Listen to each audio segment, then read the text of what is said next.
Assalamualaikum warahmatullahi wabarakatuh. Waalaikumsalam warahmatullahi wabarakatuh. Saya Mianis Tiani dari kelompok 3. Di sini saya sebagai moderator yang akan memandu jalannya presentasi kali ini. Baik, langsung saja. Untuk penyampaian materi akan disampaikan oleh rekan kita. Kepada yang bertugas, saya persilahkan. Baik, terima kasih. Perkenalkan, saya Putri. Saya akan mempresentasikan hasil diskusi kelompok 3.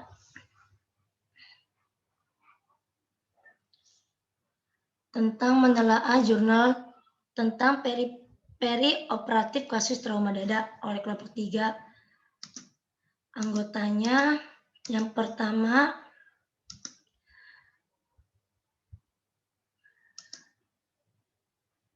ada Laila Anes, ada M. Aji Pangestu, ada M.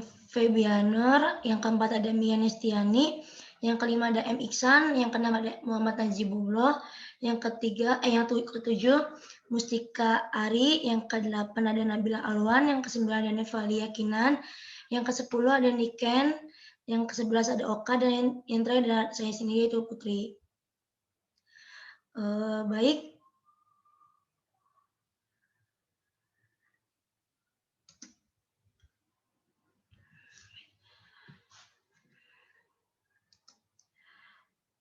Telah jurnal, judul jurnalnya seorang perempuan perokok tembakau dan marijuana dengan pneumotoraks spontan primer akibat bleb multiple yang pecah.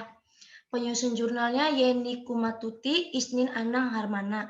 Tahun penelitian 2015, penerbit jurnalnya Departemen Pulmonologi dan Ilmu Kedokteran Respirasi, Fakultas Kedokteran, Universitas Airlangga, Rumah Sakit Umum Daerah Dr. Sutomo.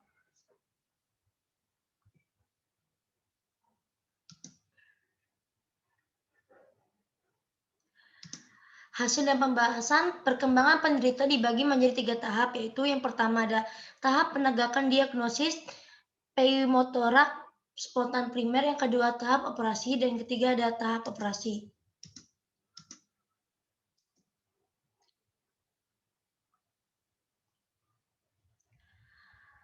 Pada tahap penegakan diagnosis pneumotoraks spontan primer, yang pertama, pasien RMS di rumah sakit swasta dengan keluhan sesak napas tiba-tiba, kemudian di foto ronsen toraks dan dinyatakan pneumotoraks paru kanan. Dilakukan pemasangan drainase torakal yang kemudian disambungkan dengan WSD. Pasien dilakukan evaluasi fototoraks sebanyak 4 kali dan didapatkan paru mengembang dengan baik. Kemudian dilakukan fluorodesis dengan povidon iodin dan dilakukan fototoraks evaluasi dan didapatkan paru kembali kolap. Dan timbul gambaran air fluid level pada gambaran fototoraks yang diduga merupakan cairan fluorodesis yang digunakan 1 hari sebelumnya. Yang kedua, satu minggu MRS di rumah sakit swasta, kemudian pasien dirujuk ke Rumah Sakit Umum Daerah Dr. Sutomo untuk menegak diagnosis penyebab rekurensi pneumotoraks. Pasien tiba di IRD Rumah Sakit Umum Daerah Dr. Sutomo dalam kondisi cukup baik dan masih terpasang drainase torakal. Pasien sesak napas dengan pernapasan 28 kali per menit. Tidak dilakukan foto ulang pada pasien karena foto dari rumah sakit yang dirujuk dilakukan pada hari yang sama. Selanjutnya, 1 hari MRS pasien dikonsultasikan ke kardiologi untuk penilaian cardiac risk index atau CRI dengan jawaban, saat ini di bidang kardiologi kami dapatkan pasien dengan cardiac risk index kelas 1, risk on major adverse cardiac event 0,3%. Pasien juga dikonsultasikan ke rehabilitas medik dengan jawaban, kami temukan pasien dengan abnormalitas pernapasan karena pneumotoraks rekuren dextra post pleurodesis.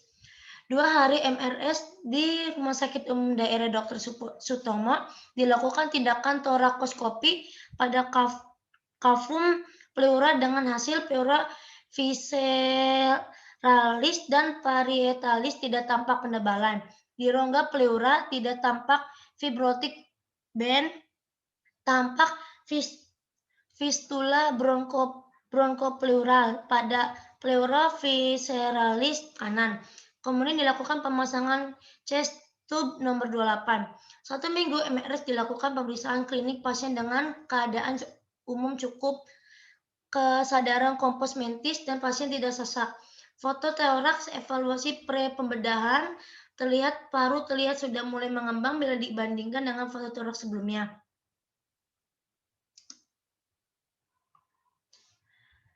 Baik, selanjutnya yang akan disampaikan oleh Niken.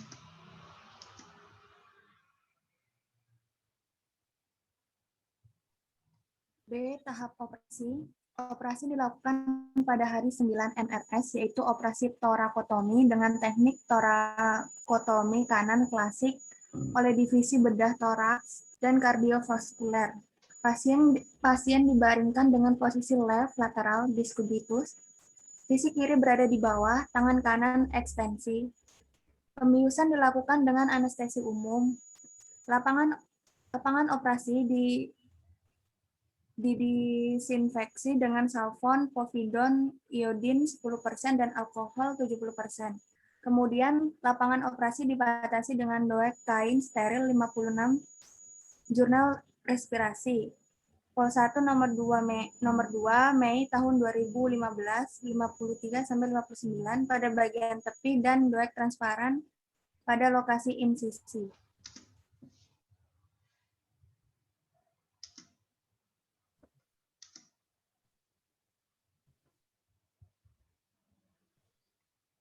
C. Pasca operasi. Setelah operasi pembedahan, pasien dirawat di ruang Palem 2. Pasien tidak merasa sesak dan tidak memakai oksigen tambahan, serta dilakukan pemasangan suction minus 20 cm H2O. Pada hari ke-16, MRS dilakukan pelepasan chest tube. Setelah keadaan cukup optimal dan tidak didapatkan komplikasi, keesokan harinya, pasien dipulangkan dengan terapi cefixim 2 kali 200 mg, kodein 3 kali 10 mg, dan dianjurkan oleh rehabilitasi medik untuk melakukan latihan nafas dan latihan gerak di rumah.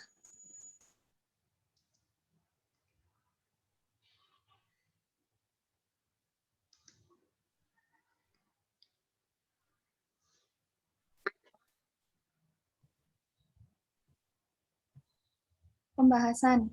Pneumotorak adalah suatu kondisi di mana terdapat udara di dalam rongga pleura. Berdasarkan penyebabnya, pneumotorak dapat dibagi menjadi pneumotoraks artifisial, pneumotorak traumatik, dan pneumotorak spontan.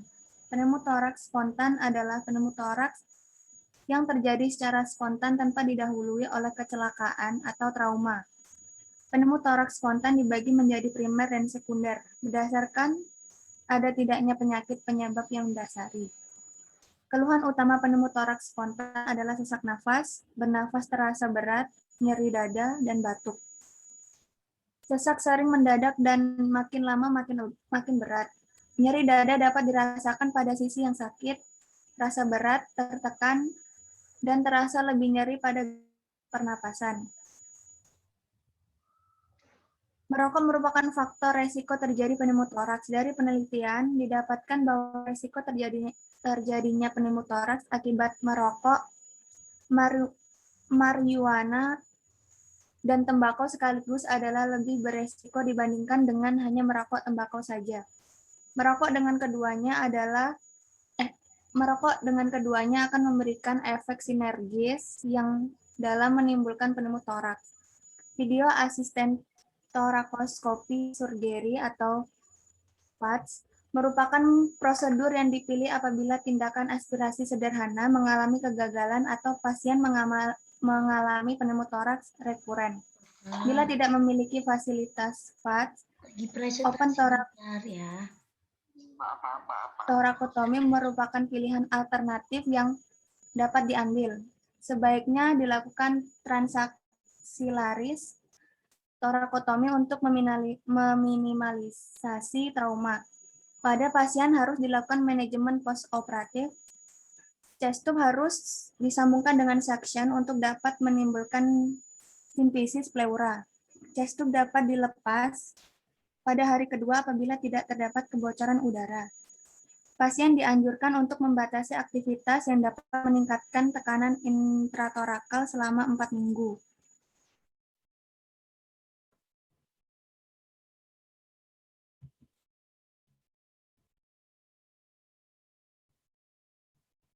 Kesimpulan, telah dilaporkan seorang perempuan 33 tahun rujukan dari rumah sakit swasta dengan pneumotoraks dextra totalis dan telah dilakukan pemasangan selang torakal dan dilakukan pleurodesis. Tetapi paru kemudian kolaps kembali berdasarkan evaluasi fototoraks. Di RSUD Dr. Sutomo dilakukan tindakan torakoskopi dan ditemukan fistula dengan ukuran besar. Pasien kemudian dikonsultasikan ke bagian bedah toraks dan kardiovaskular untuk penutup fistula. Selama operasi torakotomi, didapatkan bleb multiple sebanyak 3 buah dengan diameter kurang lebih 2 cm di lobus inferior dan bleb kecil dan sebagian bocor. Dilakukan dekortikasi, fibirin dibebaskan. Dilakukan repair fistula pada bleb dan salah satu disegmentektomi. Keadaan pasien setelah operasi membaik dengan gambaran fototorak tidak terdapat garis kolaps paru. Pasien dipulangkan dalam keadaan baik.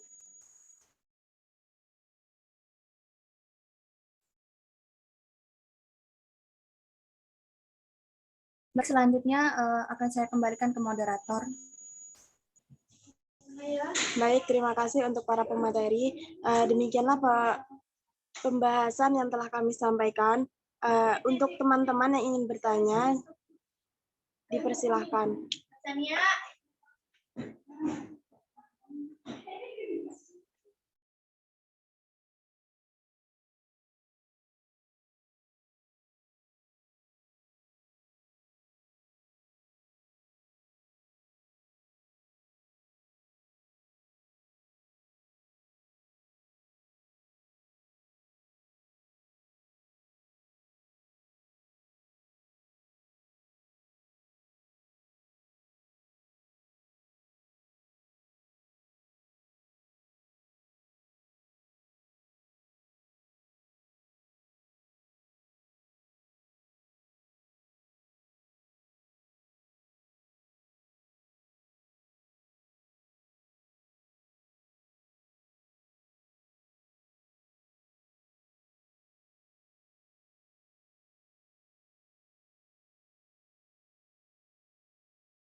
Baik, jika tidak ada yang ingin bertanya, kami cukupkan.